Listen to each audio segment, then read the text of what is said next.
Hello everyone, welcome है आप लोगों का आज के इस नई वीडियो में। दोस्तों, आज मैं लेकर आया हूँ हिस्ट्री के सब्जेक्टिव क्वेश्चंस, जो कि बहुत ही इम्पोर्टेंट है उन लोगों के लिए जो भी 2022 में एग्ज़ाम देने वाले हैं, क्योंकि ये सब्जेक्टिव टाइप क्वेश्चन है और मैं 3-4 क्वेश्चन ही कवर करूँगा इस वीडियो में।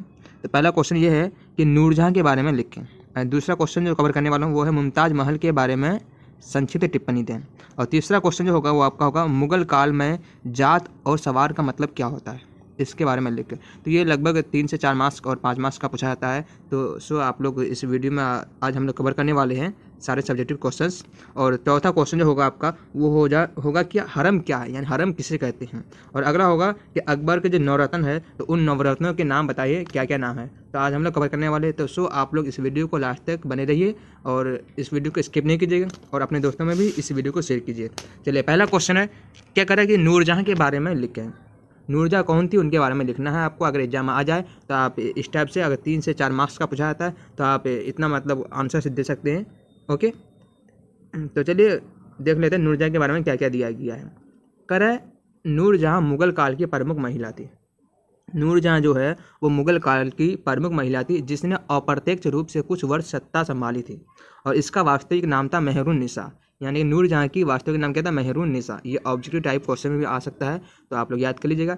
इसके पिता का नाम था मिर्ज़ा गियासूब बेग एवं माता का नाम था असमत बेगम खां। ओके, अगला कह रहा है कि मिर्ज़ा गियास बेग को जहांगीर ने एतमादुद्दौला की उपाधि दी थी। यानी कि नूरजहाँ के जो पिता थे गियास बेग, तो उनको जहांगीर ने क्या दिया था, एतमादुद्दौला की उपाधि दिया था, पद दिया था। कर असमत बेगम को इत्र के आविष्कार का श्रेय जाता है। ये असमत बेगम जो है, नूरजहाँ की माता का नाम जो असमत बेगम है, उसको किसका श्रेय दिया जाता है, इत्र के आविष्कार का श्रेय दिया जाता है। चलिए अगला है, आगे आगे कह रहा है कि मेहरुन्निसा का जन्म कंधार में 1577 ईस्वी में हुआ था। 1594 ईस्वी में 17 वर्ष की आयु में उसका विवाह अली कुली इश्त-जलू के साथ हुआ था। अली कुली को शेर का शिकार करने के कारण जहांगीर ने शेर अफगान की उपाधि दी थी।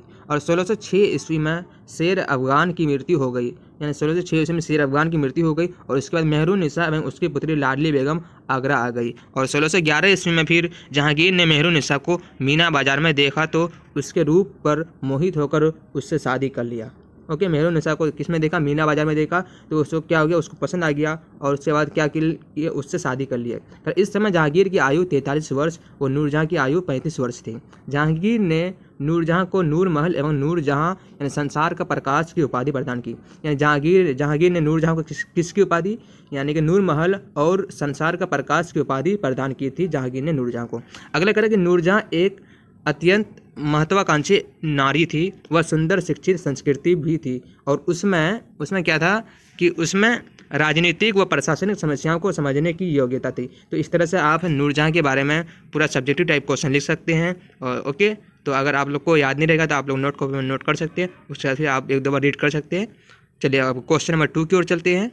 क्वेश्चन नंबर 2 में है आपका मुमताज़ महल के बारे में टिप्पणी लिखिए। क्वेश्चन में आ जाएगा, 5 नंबर का क्वेश्चन आ जाएगा कि कहेगा कि मुमताज़ महल के बारे में आप लोग टिप्पणी लिखिए। तो आप इस तरह से लिख सकते हैं मुमताज़ महल के बारे में कि शाहजहाँ ने अप्रैल 1612 ईस्वी में आसफ खां की पुत्री अर्जुमंद बानो से विवाह किया।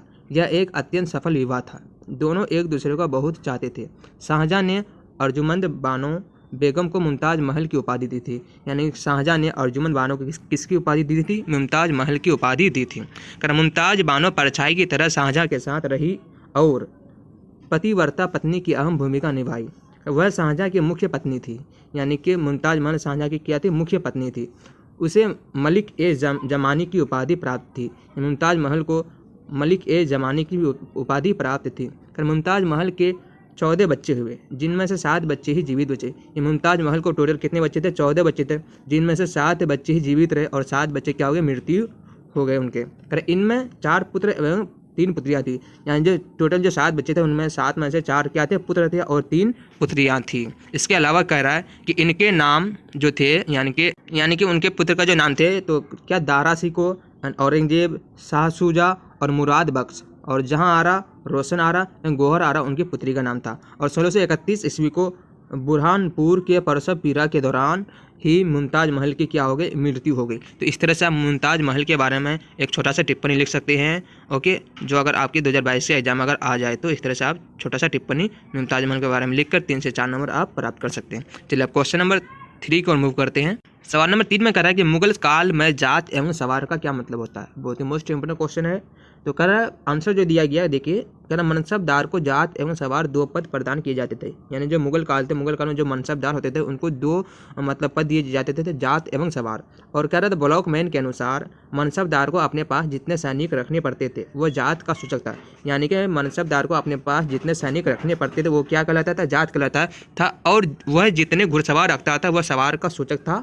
ओके, कह रहा 1611 ईस्वी में जहांगीर ने खुर्रम यानी कि शाहजहाँ को 10,000 और 5,000 यानी कि 10,000 और 5,000 का मनसब दिया था। यानी कि इसका मतलब ये है कि उसको 10,000 सैनिक एवं उसके पास 5,000 घुड़सवार रहते थे। 10,000 सैनिक रहते थे और 5,000 क्या रहते थे, घुड़सवार रहते थे। ओके, तो इस तरह से आप मनसबदार में जात एवं सवार के बारे में लिख सकते हैं, जो कि आपको 2 से 3 नंबर का पूछा जाता है सब्जेक्टिव टाइप क्वेश्चन में। चलिए आप क्वेश्चन नंबर 4 की ओर मूव करते हैं। 4 में कह रहा है कि हरम क्या है। हरम क्या है यानी कि हरम क्या होता है। तो हरम फारसी भाषा का शब्द है। हरम की कौन सी भाषा का, फारसी भाषा का शब्द है, जिसका अर्थ जो है पवित्र स्थान होता है। क्या होता है, जिसका मीनिंग जो होता है वह पवित्र स्थान होता है। मुगल काल में हरम मुगलों की घरेलू संसार का प्रतीक था। कर इसमें बादशाह की पत्नियाँ, उपपत्नियाँ, उनके नज़दीकी व दूर के रिश्तेदार जैसे माँ, उपमाता, बहन, भतीजा, पुत्री, भांजी, बहू, चाची, बुआ एवं मौसी आदि आते थे। उसमें दासी इत्यादि सभी रहते थे, यानी कि उस हरम में। कर इस हरम में सम्राट दोपहर को जाते थे और भोजन उपरांत के कुछ समय आराम करते थे। भोजन उपरांत के कुछ समय तक क्या करते थे, उस आराम मतलब हराम गाह में जाकर क्या करते थे, आराम करते थे। उसके बाद शाम के समय पुनः दीवाने खास में जाकर कार्य करते थे। इस हरम में जहांगीर ने शाहजहाँ के बैठने के लिए सोने की कुर्सी रखवाई थी। यानी कि जो ये हरम था, इस हरम में क्या कहता है, जहांगीर ने शाहजहाँ के बैठने के लिए क्या सोने की कुर्सी रखवाई थी। इसी तरह शाहजहाँ ने भी दारा के लिए यानी अपने पुत्र के लिए भी उन्होंने क्या किया था, इसी तरह का प्रबंध किया था। तो इस तरह से अगर हरम क्या है अगर आपका आ जाए तो इस तरह से आप हरम के बारे में मतलब सब्जेक्टिव टाइप क्वेश्चन लिख सकते हैं। ओके, अगर आपको याद नहीं रहेगा तो 1-2 बार और वीडियो को पॉज करके आप रीड कर लीजिए अच्छे से। ओके, तो चलिए अब क्वेश्चन नंबर नेक्स्ट की ओर चलते हैं। अगला क्वेश्चन कर रहा है कि अकबर के नवरत्नों के नाम लिखें। यानी अकबर के दरबार में जो नवरत्न थे उन नवरत्नों के नाम आपको लिखना है। अगर एग्जाम में आ जाए तो आप इस तरह से लिख सकते हैं। अकबर के नवरत्नों के नाम इस प्रकार है। नंबर 1 अब्दुल रहीम खान ए खाना, नंबर 2 हकीम हुमाम, और नंबर 3 में आपका मुल्ला दो प्याजा। यानी अकबर के ये सारे क्या थे, नवरत्न थे। और नंबर 4 में है आपका अबुल फजल, नंबर 5 में आपका फैज़ी, एंड नंबर 6 में आपका तानसेन, और नंबर 7 में है आपका राजा मानसिंह, और नंबर 8 में आपका राजा टोडरमल, और नंबर 9 में आपका बीरबल। तो इस तरह से 9 यानी अकबर के नवरत्न थे जिनके नाम इस प्रकार दिया गया है आपको। अगर आपको याद नहीं रहेगा तो वीडियो को पॉज करके आप नोट कॉपी में नोट कर लीजिए, उसके बाद फिर इसको याद कीजिएगा। ओके, जो कि आपके एग्जाम के लिए बहुत ही महत्वपूर्ण साबित होने वाला है ये सारे सब्जेक्टिव क्वेश्चंस। अगर आपको वीडियो थोड़ा सा भी अच्छा लगा है तो अपने दोस्तों में इस वीडियो को शेयर कीजिए अधिक से अधिक, और आप लोग कमेंट बॉक्स में कमेंट कीजिएगा कि आप लोग को अब नेक्स्ट मतलब कौन सा सब्जेक्ट का सब्जेक्टिव टाइप क्वेश्चन चाहिए। मिलते हैं नेक्स्ट वीडियो में।